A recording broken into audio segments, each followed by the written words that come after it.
한 등산객이 풀숲에 누군가 누워있는 것 같았다는 거예요.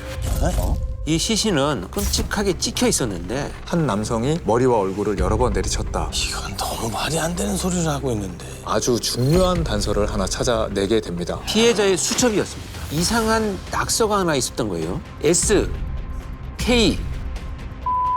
SK 이니셜 같은데. 그런데 찾게 됩니다. 누구냐면요. 정말요? 문제 있는 거 아니에요? 얼마 전에 뉴스에서 모텔 연쇄살인 사건 범인이 피해자들 돈 때문에 살인한 사이코패스라는 걸 봤습니다. 모텔로 남자들 유인해서 음료수에 그 수면 유도제 타서 네. 살인했잖아요. 20살인가? 20살. 20살이었어요? 야, 뉴스 보고 나 충격받았잖아요. 완전. 진짜 궁금했는데. 이 사이코패스 진단검사에서 40점이 만점이에요. 4개의 범주에 10점짜리를 평가를 하는 건데 네. 통상 우리가 25점이면 위험한 사이코패스로 분류를 하거든요. 이 생애 전반에 걸쳐서 반사회적이고 사람들 공격하고 또 감정이 교류를 못하고 뭐 이런 특징들이 있다. 이 여성은 40점 만점에 25점을 받았다고 하는데요. 계곡살인 이은혜가 31점. 그렇죠. 30점 넘어요. 네. 근데 40점도 있었나요? 40점이 있죠. 유영철이는 38점, 39점 이렇게 나와요. 형도 한번 받아봐. 야, 뭐 IQ 시험 뭐냐? 너가 받아야 돼 지금. 이게 질문이라고 하냐고 지금. 둘이 같이 해봐. 뭐 IQ 시험 뭐냐고 지금. 아니 근데 세상의 모든 사건들이 다 뉴스에 나오는 건 아니잖아요. 당연히 아니죠. 네. 공개되지 않은 사건들이 훨씬 더 많습니다. 그러니까요. 이유가 뭐예요? 뭐 일단 뭐 개인의 일탈로 일어나는 뭐 치정 원한 이런 범죄들 사실 많이 드러나지 않고요. 그다음에 우발적인 뭐 범죄들도 그렇게 많이 드러나지는 않는데 그런 범죄들이 드러나면은 세상에 좀 파장이 그렇죠. 많이 일어날 네. 수 있으니까. 그러니까 용역에서는 하기 어려운 사건들 평수다에서 다 풀어주시잖아요. 그런 사건들을 좀 여기서 이야기해보는 건 어떨까 그렇게 생각합니다. 좋아요. 그래서 새로운 걸 준비했습니다. 어떤 거죠? 9시 땡 하면 그날의 하루를 싹 정리해주는 뉴스에도 나오지 않았던 사건들, 뉴스에 없는 사건을 업데이트 해봤다. 뉴스 업데스크. 뉴스 업데스크. 업데스크. 뉴스에 없는 뉴스 업데스크. 뉴스 업데스크. 그러면 오늘은 언제적 사건인가요? 오늘은 1993년 1월 12일로 가보려고 합니다. 엄기영입니다. 엄기영입니다. 93년 1월 10일 뉴스. 이라크 쿠웨이트 3차 기습 침공. 그리고 김영삼 차기 대통령 한일 현안 해결 노력 촉구. 또 황영조 선수 우승 국교 교과서에 수록. 1936년 베를린 올림픽에서 가슴에 일장기가 달려서 월계관을 가슴에 갖다 붙이고 목에 금메달을 걸었던 송기정 선수의 이야기가 교과서에 실렸었어요. 이때 이제 바르셀로나의 영웅 황영조 선수 이야기까지 교과서에 같이 싣게 됐던 거죠. 국민학교 교과서에 실렸다는데 봤어요. 우리 다 본것 같아요. 기억나요? 네. CD위 조범 도피 방조 8명 구속. CD 위조범이 아니고 뭐야? CD 위조범. 아 CD 이건 아니, 다른- CD 위조범. 그 CD가 아니고 뭐 자기만의 읽는 방법이 있잖아요. 이게 양도성 양도성. 예금 증서. 전 몰랐어요. 그리고 또 뭐 있어? 이동무선 공중전화 4달 상용. 고속버스 중에서도 우등이나 공항 리무진 같은 버스 있잖아요. 예. 거기에 공중전화가 있었어요. 정말요? 앞에. 예. 앞에 있었어요. 앞에 있었어요. 탈 때 왼쪽에 있었어요. 근데 이거는 잘 만든 게 그때 공중전화에서 살인 사건이나 이런 폭행 이런 거 되게 많았어요. 기다리다가 빨리 끊으라고? 싸움 많이 났어요. 싸움 많이 났었어. 근데 그 뉴스에 본 기억이 나. 그리고 공중전화 박스가 거의 다양하게 쓰였어요. 그 술 취한 사람들이 밤에 잠자기도 좋아요. 교수님은 몇 번이나 좀 아니 나는 순찰 돌 때 거기만 가보면 몇 명이 항상 있어 밤에. 부서져 있는 것도 많이 보고 이 수화기 끊어서 갖고 간 경우도 많이 봤고. 이때 하나 뉴스가 더 있었습니다. 47대 대한축구협회 회장으로 정몽준 씨가 선임됐는데요. 그때 정몽준 씨가 우리나라의 월드컵을 반드시 유치하겠다고 약속을. 사실 그 대단한 일이죠. 그 전에 원래 일본에서 먼저 신청을 해서 시작하고 있었는데 네. 후발주자로 정몽규 회장님이 이거를 공약을 걸으면서 성공시켰어. 대단한 일입니다. 맞아요. 저 기자가 물어봤어요. 안정환 선수 유치될 것 같습니까? 어떻게 생각하십니까? 아, 당근이죠. 당근이죠. 유치됩니다. 당근이죠? 네. 당근 너무 옛날 건가요? 캐럿이죠. 근데 모르겠어요. 그때는 이제 젊었으니까 무조건 저희는 뭐 최고의 성적을 낼 수 있고 4강 갈 수 있습니다. 이렇게 얘기를 했을 것 같아요. 이 레전드 두 분을 모시고 참 사이코패스 검사를 하니 많이. 자, 일단 항상 뉴스의 꽃 내일의 날씨예요. 근데 이 시절에는 남자가 많이 했대요, 기상캐스터를. 남자가 있었어요? 예. 김동완 통보관님 몰라요? 김동완 통보관님? 통보관이라고 그래요? 기상통보관이라고 했어요. 그 당시. 1월 10일 오늘의 날씨입니다. 소환이 지나고 기온이 뚝 떨어졌습니다. 전국적으로 맑겠지만은 부산 등 영남 지방에는 비구름이 자리에 눈이나 비가 내리겠습니다. 아침 기온은 영하 10도, 영상 2도로 어제와 비슷하거나 조금 낮겠습니다. 감기 조심하세요. 지금까지 기상캐스터 권윤영입니다. 아니, 딱이네. 기상캐스터 잘 어울리시는데요. 야, 너무 잘 어울린다. 아, 근데 그때도 날이 많이 추웠네. 부산 쪽엔 눈, 비 내렸고. 아, 그럼 오늘 사건은 93년 1월 12일 사건이네요. 어디서 무슨 일이 벌어진 거죠? 93년 1월 12일 비가 올 듯 말 듯 먹구름이 잔뜩 낀 부산이었습니다. 한 등산객이 아침부터 영도 복례산에 올라서 기분 좋게 산의 전기를 받고 하산을 하던 중이었는데요. 오전 11시쯤이었는데 산 아래 미륵사라는 절 입구로 내려오다가 저 멀리 보이는 풀숲에 누군가 누워있는 것 같았다는 거예요. 아니, 풀숲에 누워있다고요? 1월 그 추운데 아까 영하 10도라고 그랬었는데? 아, 사람이 맞아요? 사람이었습니다. 그것도 20살이 갓 넘어 보이는 젊은 여성이 아이고. 이 피투성이가 된 채 쓰러져 있었다는 건데요. 등산객은 바로 경찰에 신고를 했고요. 영도 경찰서에서 급히 출동을 합니다. 야, 젊은 여성이 피트성이가 된 채로 거기에 누워있었다고요? 야, 숨은 붙어있는 상태였어? 안타깝게도요, 사망한 상태였습니다. 이 시신은 얼굴과 머리를 둔기에 맞은 것처럼 끔찍하게 찍혀 있었는데 얼굴은 뭐 거의 알아볼 수 없을 정도로 처참했다고 합니다. 피가 굳어있는 상태나 시신의 경직이 시작된 걸로 봐서 약 7시간에서 8시간 전, 그러니까 새벽 3, 4시쯤에 살해된 걸로 추정을 했습니다. 이미 사망한 상태였군요. 얼굴을 못 알아볼 정도로 찍혀 있었다니, 야, 너무 끔찍한데요, 이거. 그러니까. 아니, 강도가 한 건가? 산에서 왜 살해당한 거지? 그 여성이 목걸이를 하고 있었는데 그 목걸이가 그대로 있었답니다. 그러니까 금품을 노린 강도 같지는 않았던 거죠. 얼굴만 심하게 공격당한 걸로 봐서는 원한을 가진 면식범의 소행으로 보고 경찰이 지문을 채취해서 피해자 신원부터 파악했습니다. 피해자는 시신이 발견된 영도에서 차로 25분쯤 떨어진 부산 남구 대연동에 살고 있던 25세 여성이었습니다. 25이면 너무 어리다. 꽃다운 나이에. 어쩌다가 그런 끔찍한 일을 당한 거지. 피해자는 환갑이 넘은 어머니와 오빠 이렇게 셋이 셋방살이를 하고 있었습니다. 어려운 살림에 실업계의 여상을 졸업하고 바로 취직을 했습니다. 취직한 곳은 김해국제공항 안에 있던 한국산업안전공사 검색부로 4년을 일했다고 하고요. 이거 안정적인 직장에 좋은 데서 일을 했네요. 네. 그러게요. 아니, 오빠도 있었지만 호어머니가 계시니 얼마나 열심히 살았겠어요. 맞습니다. 그런데 수사팀이 회사에 갔더니 회사에서 뜻밖의 얘기를 했다는 겁니다.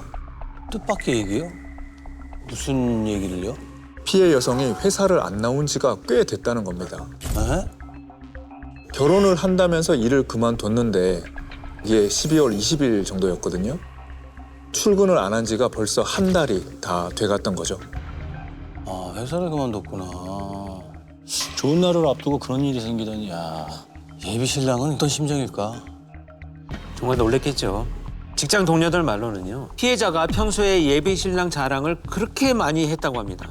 이 달성 서 씨라는 사람이었는데요. 서울 압구정동에 사는 부잣집 막내 아들인데다가 외모도 완전히 자기 스타일이라고 하고요. 12월에 일을 그만두면서 해 바뀌고 1월이나 4월쯤 결혼을 할 거라고 했답니다. 아니 근데 서울 압구정에서 부산까지 장거리 연애를 했네요. 야, 근데 달성서 씨면 본가가 대구라는 얘기 아닌가요? 근데 이제 동료들 중에 피해자의 예비 신랑이랑 직접 통화를 했던 사람들이 있었는데요. 인터넷이 있는 것도 아니고 네. 휴대폰도 없던 시절이잖아요. 그 예비 신랑이란 사람이 직장으로 전화를 해서 예비 신부를 자주 바꿔달라고 했다는 거죠. 예. 그때 피해 여성이 그렇게 자랑하던 대로 서울 압구정에 사는 남자라서 그런지 서울말씨를 아주 잘 썼다고 합니다. 부산이니까 서울말 쓰는 예비 신랑을 기억하고 있겠죠. 그렇죠. 동료들이 너무 부러워했겠다. 사랑꾼 남친이니까. 그렇지, 그렇지. 그러니까 멀리 사니까 전화도 자주 하고 얼마나 보고 싶었겠어요. 그래서 피해자가 늘 예비 신랑이 회사로 전화를 주면 다시 전화를 걸겠다고 하고서는 금방 전화를 끊고 한참을 나가서 통화를 하고 왔었답니다. 결혼 앞두고 있는데 얼마나 뭐 준비할 것도 많고 얼마나 좋겠어요. 야, 근데 그런 여자친구가 갑자기 사망한 채 발견됐으니 미치지. 예비 신랑은 뭔가 알고 있지 않을까라는 생각이 좀 드는데 그 남자는 만나봤어요? 그게 문제죠. 이 남자를 만날 수가 없었습니다. 이 예비 신랑의 이름을 아무도 몰랐어요. 회사 사람들은 물론이고 가족들조차 결혼 얘기는 처음 들어봤다는 겁니다. 아니 가족들이 몰랐다는 게 그게 말이 됩니까? 가족의 주변 사람들까지 모르는 사람이면 이거 좀 이상한 거 아닌가? 그렇죠. 그래서 일단 수사팀은 예비 신랑에 대한 정보를 더 모아보려고 피해자의 집과 회사를 모두 수색했습니다. 그랬는데 피해자가 갖고 다니던 것에서 아주 중요한 단서를 하나 찾아내게 됩니다. 피해자가 늘 가지고 다니던 거. 93년에 휴대전화는 거의 없었잖아. 그게 뭐예요? 피해자의 수첩이었습니다. 아 수첩. 거기에는 가까운 지인들의 연락처가 쭉 정리돼 있었고요. 아 예전에는 다 수첩에 전화번호 다 적어놓고 다녔거든요. 모든 거. 그럼 거기에 남자친구 연락처도 있었나요? 아니에요. 이 서씨성을 가진 사람은 없었습니다. 응? 적혀있던 번호로 일일이 확인 전화를 모두 해봤지만 예비 신랑을 찾을 수도 특별히 용의선상에 올릴 사람도 없었다고 합니다. 그런데 이 수첩 한 구석에 이상한 낙서가 하나 있었던 거예요. 응? 적다가 이건 아니다 싶었는지 검은색 사인펜으로 새까맣게 색칠을 해놔서 이상하단 말이죠. 뭐라고 썼길래 썼다가 지운 거지? 감추고 싶은 비밀 같은 게 있었나? 이 부분만 싹 오려내서 국가수의 감정 의뢰를 맡겼습니다. 거기에는 알파벳 3글자가 적혀 있었습니다. S, S? K, M. SKM? 이니셜 같은데? S면 설마 그 달성서 씨 맞나요? 이거 맞네. 예비신랑 서씨 맞는 것 같은데? K는 뭐지? 경민? 규민? 예비신랑이 맞다면 왜 이름을 그대로 적지 않고 이니셜로만 적은 게 좀 이상한데요? 이상하죠. 아니면 다른 제 3의 이름인가? 이름이 아닐 수도 있잖아요. 예, 수사팀은 일단 이니셜의 첫 알파벳이 예비 신랑을 가리키고 있는 걸로 봤습니다. 그래서 예비 신랑을 찾는 게 사건을 풀 수 있는 결정적인 실마리가 될 거라고 보고 이걸 털어보기로 합니다. 이걸 털어요? 뭘 털어요? 피해자가 남자친구의 전화를 회사에서 받고 나면 그러니까 금방 다시 전화를 하겠다고 하면서 항상 한참을 나갔다 왔다고 했잖아요. 네. 그렇지. 그럼 밖에서 전화를 한 것 같은데 그러면은? 공중전화 이용했겠죠? 그 핸드폰이 없었으니까. 맞습니다. 김해공항 국내선 청사 안에 있는 공중전화에서 전화를 건 내역들을 모두 뽑았습니다. 아니 이게 지금 한두 대가 아닐 텐데 이걸 다 어떻게 한단 말이죠? 그렇지. 게다가 사용자들도 엄청 많았을 텐데. 그렇지. 공항에 그 엄청 많을 다니는 텐데. 그 인파가 얼마나 많을 텐데. 어마어마하죠. 네. 그때는 뭐 더더욱 그랬죠. 네. 다들 공중전화를 쓸 때였고요. 그러니까요. 이때가 이제 외국 여행 개방하고 막 이럴 때 공항이 뭐 엄청나게 썼죠. 한두 대도 아니고 또 6대나 되니까 국내에서 공중전화에서 전화 건 내역으로 용의자를 추적했던 최초의 사건이다 이렇게 볼 수는 있습니다. 93년이니까 그랬겠네요. 근데 얼마나 됐어요? 공중전화로 전화를 한 게? 사건이 발생한 것이 12월이었잖아요. 피해자가 자주 통화했을 기간인 9월부터 11월까지 3개월간 통화 내역을 쫙 뽑았더니 번호가 약 8,000개 정도가 나왔다고 합니다. 야, 8,000통 엄청나네. 아니 근데 그 통화했던 번호의 명의자를 일일이 다 확인할 수는 없잖아요. 일단 기본적인 것부터 이제 걸러내기 시작을 하죠. 첫 번째는 피해자가 나가서 오래 통화를 했다고 했잖아요. 네. 그래서 한 번 걸었을 때 3분 이상 통화한 내역을 뽑았습니다. 자, 그리고 두 번째, 여러 번 같은 번호로 전화를 했던 것을 또 뽑아냅니다. 근데 그 번호만 해도요, 120개 정도가 됐다고. 이 작업을 하는 데만 경찰 80명 정도가 투입이 돼서 꼬박 3일이 걸렸다고 합니다. 야 3일간 8,000개에서 120개로 줄인 건 야 대단한데요 진짜. 120개도 너무 많잖아요. 그렇죠. 해당 번호로 일일이 전화를 걸어서 확인한 수밖에 없었어요. 그런데 피해자 소지품 중에 단서가 될 만한 게 더 있었습니다. 또 그게 뭔데요? 성냥갑이었습니다. 성냥갑이요? 네. 피해자가 담배를 피우는 것 같진 않았지만 식당이랑 카페 이름이 적힌 성냥갑을 많이 가지고 있다는 거죠. 피해자가 어디를 갈 때마다 하나씩 가져온 것 같아 보였고 그게 어쩌면 예비 신랑과 다녀온 곳을 추억하려고 모아둔 게 아닐까 추정했던 거죠. 아, 데이트한 곳일 수도 있으니까. 근데 그걸 어떻게 찾아낸다는 거죠? 성냥갑을 가져온 식당이나 카페를 수사관들이 일일이 가서 피해자 사진을 보여주고 혹시 이 여성과 같이 온 사람을 기억하는지 인상착의를 물어서 모아본 거죠. 그랬더니 30대 중후반으로 보이는 남자와 같이 왔다는 증언을 들을 수 있었던 겁니다. 30대 중후반? 사망한 여성은 25이라고 그랬는데. 그러게요. 나이 차이가 꽤 났나 본데요? 자, 그런데 여기서 우리가 수상한 점이 하나 있죠. 이 결혼까지 약속한 남자가 여자친구와 며칠간 연락이 안 됐을 텐데 그동안 연락도 없이 또 지금까지 실종 신고도 안 하고 예비 신고 가족들 앞에 나타나지도 않고 있습니다. 그동안 탐문이랑 전화번호 찾는 데만 해도 며칠이나 걸렸는데. 그때까지도 가만히 있었다면 수상하죠. 자, 결정적으로요. 공중전화 통화 목록을 보던 당시 수사팀의 수사반장이 피해자 수첩에서 검은 사인펜으로 마구 지어졌던 게 있었잖아요. 알파벳. SKM. 아, 네. 이 SKM이랑 딱 맞아떨어지는 이름을 찾게 됩니다. 대박. 누구냐면요. 아, SKM이네. 서 씨면 달성서 씨 예비 신랑을 찾은 것 같은데요? 그럼 전화번호도 02로 시작했겠지? 서울 사람이라고 했으니까. 서울에서 찾았어요? 지금부터 이 SKM, 그를 서강민이라고 불러야 할 판입니다. 서강민의 명의로 된 전화는 지역번호가 051이었습니다. 051은 부산인데요? 맞아요. 근데 서강민이라고 이름 부른 거면 뭔가 수상하다는 거잖아요. 그렇죠.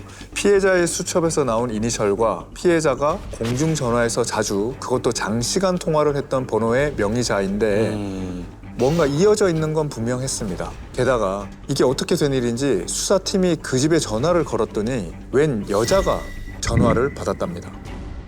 여자가 전화를 받을 수가 있지? 근데 수사팀이 거기가 서강민 씨 집 맞냐라고 물어봤을 거 아닙니까? 네. 그랬더니 이 여성이 하는 말이 맞는데요. 제 남편인데 무슨 일이세요? 라고 했다는 거예요. 야, 아내였어요? 아니 서강민한테 아내가 있다 이거 문제 있는 거 아닌가요? 맞아요. 이 만약 서강민이 피해자의 예비 신랑이었다면 진짜 수상한 거잖아요. 지금 이 범죄가 일어나고 있었죠. 야, 이상하게 돌아가는데? 혼인 사실을 숨기고 만나다가 들통이 나서 범행을 저질렀을 수도 있고요. 이렇게 되면 치정으로 엮여버리는 거니까. 그렇죠. 아, 사건이 이렇게 한다고? 아, 유부남이 25살의 어린 여성을 꼬여내서 살인까지? 얼굴을 그렇게 잔인하게 내려치고 참. 그래서 어떻게 됐습니까?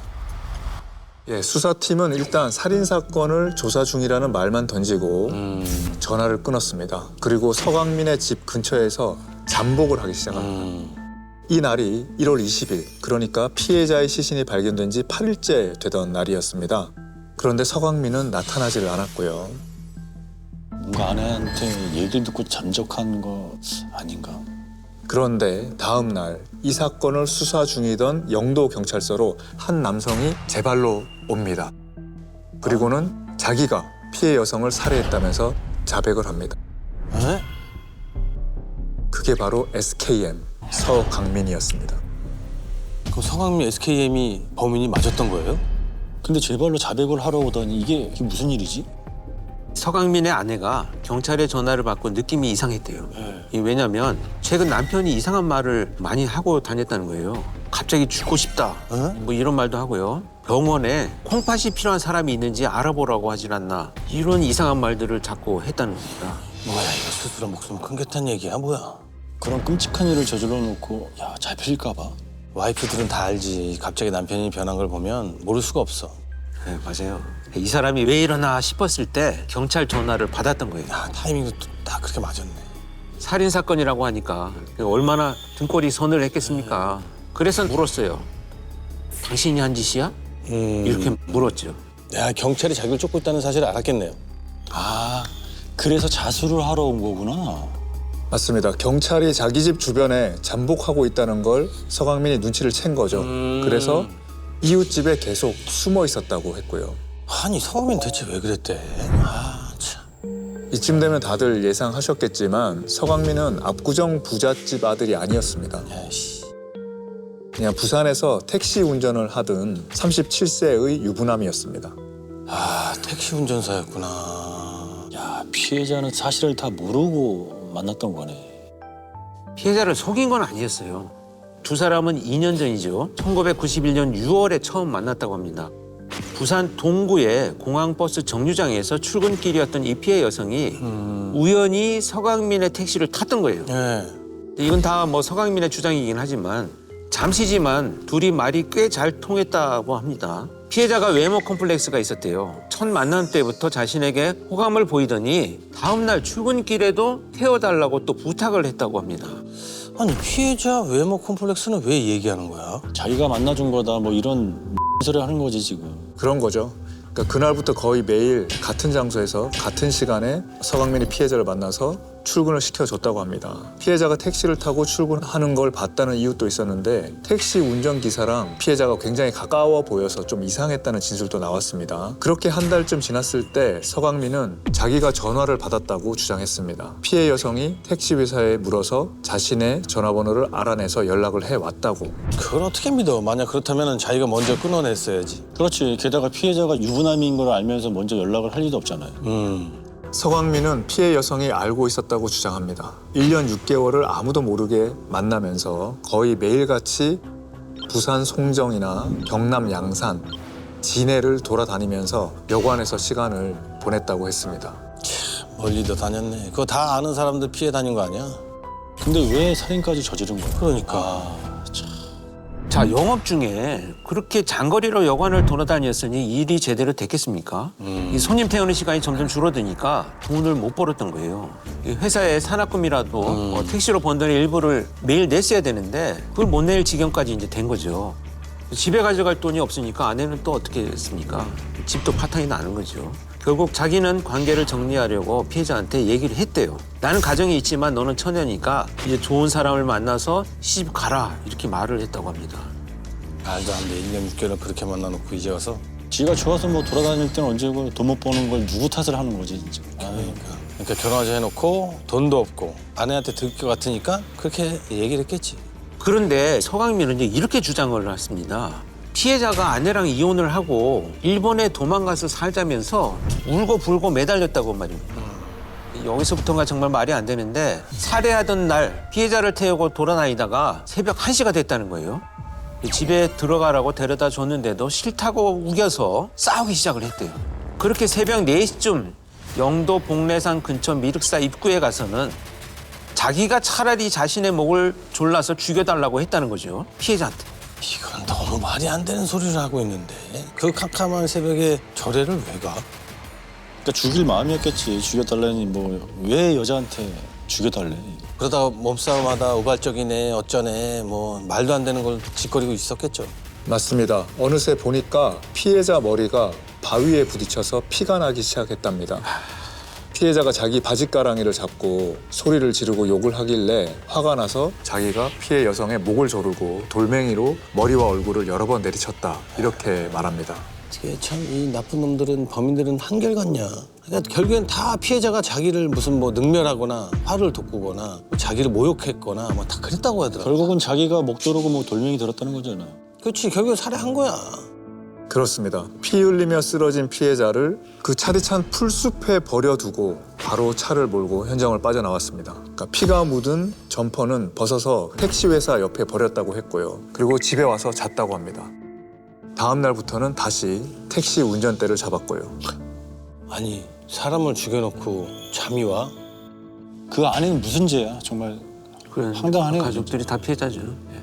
아 이건 진짜 개인 일탈이다. 이런 건 뉴스에 나올 수도 없겠는데요.